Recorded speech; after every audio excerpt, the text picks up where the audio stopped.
A fake elector indicted in Georgia alongside Donald Trump is running for re-election. Georgia State Senator Sean Still running again. He won his Senate seat in 2022 even after information surfaced about his activities.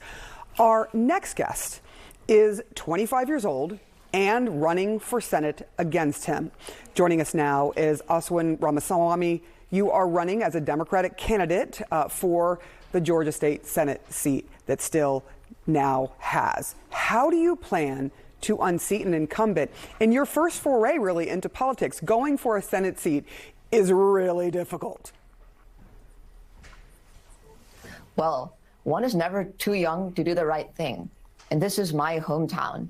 And my goal is to fight for the issues that actually matter for the people here, whether that's gun safety to protect students at schools, whether it's by overturning our abortion ban in Georgia to protect access to reproductive health care. And just showing that contrast between someone like me, who's from the area, who represents the future and the investment we need, versus Sean Still, who isn't even from Georgia, has been criminally indicted for trying to overturn the election results, has lied to folks about his military service. He's not a veteran, and he said he was. And he's also been attacking me and young people like me with racist smears and attacks. And I think it's just very clear to folks that here's the contrast we have, and we need this kind of leadership that's going to take us to the future and not bring us back.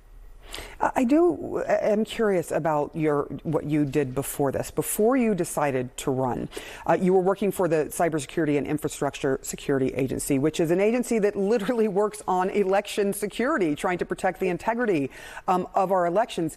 Your opponent, you've mentioned, a fake elector running again. And there are several other states where fake electors, like Michigan, 6 out of 15 current GOP electors are facing charges in the fake elector scheme. So what did you learn as a person that worked for CISA? What was happening there? What were you seeing that sparked your interest in deciding to run? So here's what I saw at CISA. I saw that there were officials, Democratic and Republican, across the country who were committed to protecting our right to vote. And I was proud to be a part of that and really worked to ensure that our vote was counted. But what happened after 2020 was we saw the pattern of Trump's lies. In fact, Trump fired the director of CISA, Chris Krebs, for correctly saying that the election was free and fair.